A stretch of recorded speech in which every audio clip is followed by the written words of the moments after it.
the more you know about yourself and lean into the way you like to work, the easier it will become to stick to your time block strategy over time, and the more efficient you'll become. When I started doing this, I was amazed at how much I could get done and without feeling overwhelmed or like I was just sprinting to get through my to do list each day and completely exhausted by the end of the day. Hi there, friend, and welcome to the Design Your Happiness podcast, where we work to live, not live to work, and the financial gains and well earned free time of the lives and careers or business we've designed have taken the place of those late work nights, stressful, all too short weekends, and feelings of just getting by. I'm Rebecca Hayes, a corporate girl who recently decided to branch into entrepreneurship because what I really enjoy is helping others define their own path. And for me, that comes at the intersection of the life you want, the career or business you enjoy, and the money to make it possible. And that's where Design Your Happiness comes in. So let's work together to reclaim your finances, reimagine your life and career or business, and redesign your happiness so you have the confidence, energy, and concrete strategies to build the life of your dreams. Are you in? All right, so today we're talking about how to time block your day so you efficiently get through your to-do list, but still have time for what's most important. In this episode, we'll be getting into why time blocking is an effective strategy to manage your time, what time blocking is, and how to get started time blocking your day. So let's go ahead and dive in.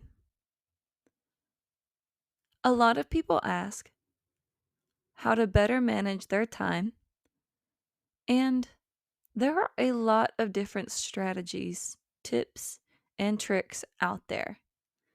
But today we're going to focus on just one technique that I myself use and have found extremely helpful in getting my day scheduled and getting my to-do list done. All right, so many studies have been performed at this point to understand the impact of multitasking. Yes, I know some of us say we are excellent multitaskers. Well, studies actually say that that's wrong. And don't worry, I am one of those people who do multitask on occasion, but have tried to stop because, as these studies point out, generally the consensus is that multitasking takes us longer to complete individual tasks, right? Because you're switching, so overall it takes you longer to complete those tasks. And I'm going to go ahead and include the link below to the study that I'm referencing. But there are plenty of studies out there because performance is something that we've been studying for a very long time, right? Performance and efficiency is something we're very, very obsessed with. So there are a lot more studies where that came from. But, anyways, these studies show that we're less efficient when we multitask. But sometimes it feels so necessary. I get it because we have so many things to get done and we have competing priorities. And let's be honest, there are really only so many hours in a day. I've been exactly where you are, telling myself the exact same things, so I hear you. But then I tried something different. And this strategy is called time blocking. So, what is it and how does it work? On a very simple level, this strategy is used to schedule everything out into blocks of time on your calendar. And in my experience, at least the way that I do it, it takes just a few steps. So first, we're going to group our tasks together that are similar so that they can be done in the same sort of time block or the same sort of area or point in our day. And then we're going to allot the amount of time needed to complete that group of tasks. So it could be an hour, it could be 30 minutes, it could be a few hours, depending on what those tasks are and how much time you need to complete them. And then finally, we want to schedule those time blocks into our calendars, thinking about when and how we work best and considering when and how other people work best if we need to pull in others or collaborate to accomplish certain tasks. Sound simple enough? Basically, it gives you clear designated periods of time to get the tasks on your to-do list done. So, let's get into how I time block my day. First, I start by taking a look at the meetings I have scheduled for the day. Because while they could change, they could get moved, they're already there on the calendar. So that's my starting point for any time blocking. And if we're being really thorough, I probably need 5 to 10 minutes before and after each meeting. In the before time, I want to get prepped. I want to refresh my memory on what the meeting is about, pull up any materials, or get ready to take notes, depending on what the meeting is. Right? So I just want to have that time thought of and in there because I'm going to want it.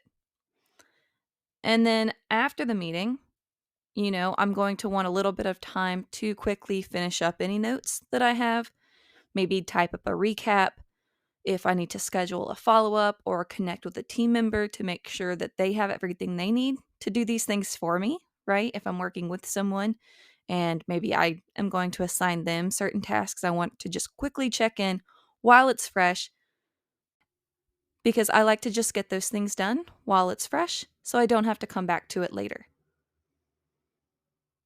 Now, for me, I like to generally have meetings scheduled if at all possible. Like I said, doesn't always work out, but if I can, I like to have my meetings scheduled between 10 a.m. and 2 p.m. because it works for everyone if you're working across time zones in the US, and it gives me time before and after to time block other things like my actual work. So you don't have to schedule your meetings during the middle of the day, but I would recommend as much as is possible that you schedule them in the same time block so you know that you're only going to be doing meetings during that period of time. Yes, I know it can get exhausting, but it is easier to have your meetings, grouped together because it's difficult, in my experience, to have them strung throughout the day and having to go, from meeting to trying to get some work done back into a meeting. In my experience, work really doesn't get done in the in between, 30 minutes or an hour that you may or may not have there. So, figure out what time block works for you and your team, your clients, the industry that you're working in, whatever makes sense, and then make that your meetings time block. And then once the meetings are all worked out, I block out the time where I actually need to sit down uninterrupted and work. Since I'm a morning person, I know that if I need to be focused, then I will get the most done when I schedule this time in the morning. So that time before the meetings block kicks off is generally where I schedule this time. And yes, in the same way meetings are scheduled, I schedule this time because I want it to be uninterrupted so I can focus and spend that time deep thinking or churning through whatever is my highest priority. And if you're not a morning person, then schedule this time during your day where it makes the most sense. But you have to schedule it.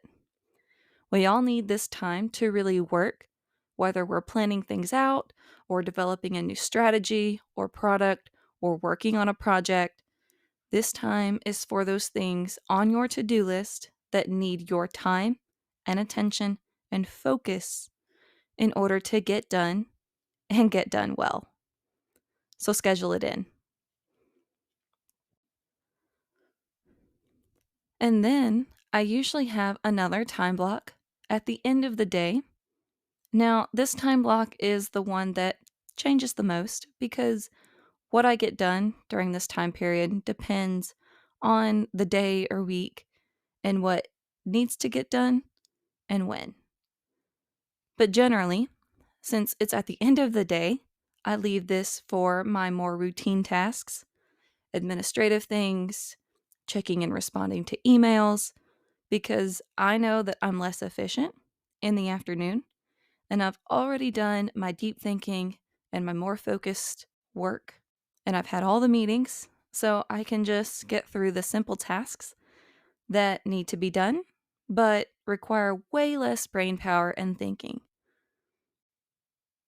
Again, you can schedule this out based on what tasks you need to get done, but aren't your deep thinking work that requires your uninterrupted focus.